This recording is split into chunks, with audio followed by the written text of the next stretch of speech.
Hello viewers, welcome back to our channel.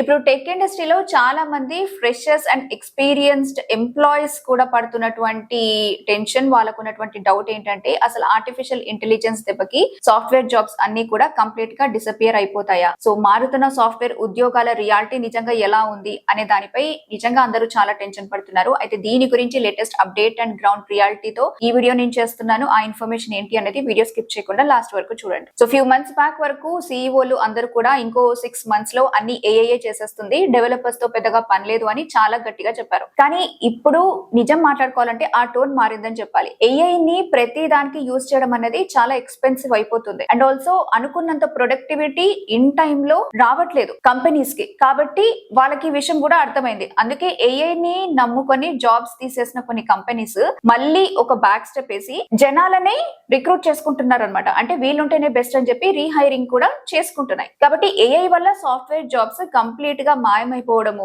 అనేది ఉండదు. So just మనం పని చేసే స్టైల్ అంటే వే ఆఫ్ వర్కింగ్ అంటాం కదా, అది మాత్రమే చేంజ్ అయిపోతుంది. ఇది మాత్రం షూర్. సో దానికి తగ్గట్టే మనం ప్రిపేర్ అయ్యి ఉండాలన్నమాట. మరి ప్రస్తుతము కాల్స్ ఎందుకు రావట్లేదు, లైక్ కరెంట్ మార్కెట్ అనేది ఎందుకు ఉంది అనేది చూసుకుంటే ఫ్యూ వీక్స్ గా ఇంటర్వ్యూ కాల్స్ అనేవి జాబ్ కి ఇంటర్వ్యూకి పిలుస్తారు కదా, వాళ్ళు ఇన్ఫార్మ్ చేస్తామని చెప్పి చెప్పకపోవడము, అలానే జాబ్ కోసం చూస్తున్న వాళ్ళందరూ వెయిట్ చేయడం, ఇదంతా చూస్తున్నాము. సో కాల్స్ వాళ్ళ నుంచి రాకపోతే కొంతవరకు టెన్షన్ ఉంటుంది, ఏమై ఉంటుంది, ఇది కూడా పోయిందని. సో దీనికి మెయిన్ రీజన్ ఏంటంటే మార్కెట్ లో క్లయింట్స్ అండ్ కంపెనీస్ అన్ని కూడా ఏఐ ట్రెండ్ వల్ల అసలు మనం ఎక్కడ ఇన్వెస్ట్ చేయాలి అనేటువంటి డైలమాలో ఉన్నట్టుగా తెలుస్తుంది. సో దాని వల్ల కొత్త ప్రాజెక్ట్స్ ని కొంచెం హోల్డ్ లో పెడుతున్నాయి అండ్ దీని వల్ల న్యూ హైరింగ్స్ అనేవి కూడా డిలే అవుతున్నాయి. So these are the reasons. మరి ఇలా చేంజ్ అవుతున్న టైంలో సర్వైవ్ అవ్వడానికి ఏం చేయాలి? దీనికి మీరు మస్ట్ హ్యావ్ స్కిల్స్ గురించి నేను చెప్తాను. సో జాబ్ మార్కెట్ మారుతున్న ఈ టైంలో మీ రెజ్యూమేలో మేక్ ష్యూర్ దట్ ఈ స్కిల్స్ అనేవి కూడా మీకు ఉండాలి. మరి ఆ ఇంపార్టెంట్ స్కిల్స్ ఏంటి అని అడిగితే,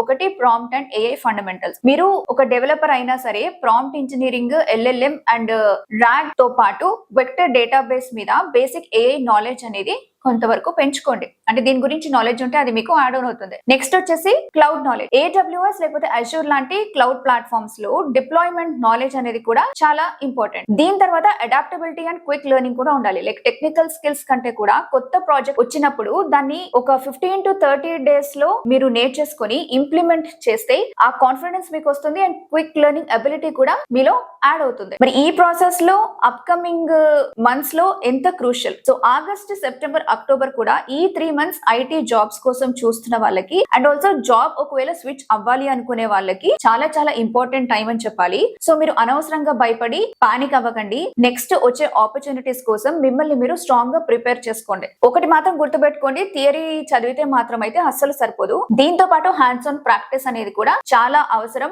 అప్పుడే మీరు ఒక ఇంటర్వ్యూని పర్ఫెక్ట్ గా హ్యాండిల్ చేయగలరు. సో ఫైనల్లీ చెప్పొచ్చేది ఏంటంటే సాఫ్ట్వేర్ జాబ్స్ ఎక్కడికి పోవు, జస్ట్ టెక్నాలజీ అనేది చేంజ్ అవుతుంది. ఆ చేంజ్ కి తగ్గట్టుగా మన స్కిల్స్ ని మనం అప్డేట్ చేసుకుంటే కెరీర్ అనేది సేఫ్ గా ఉంటుంది అండ్ ఇండస్ట్రీలో మీరు మంచి పొజిషన్ లో కూడా ఉంటారు. సో ఈ ఇన్ఫర్మేషన్ అనేది మీకు నచ్చితే, యూస్ఫుల్ అనిపిస్తే వెంటనే వీడియోని లైక్ చేయండి అండ్ మీ ఫ్రెండ్స్ అందరితో తప్పకుండా షేర్ చేయండి.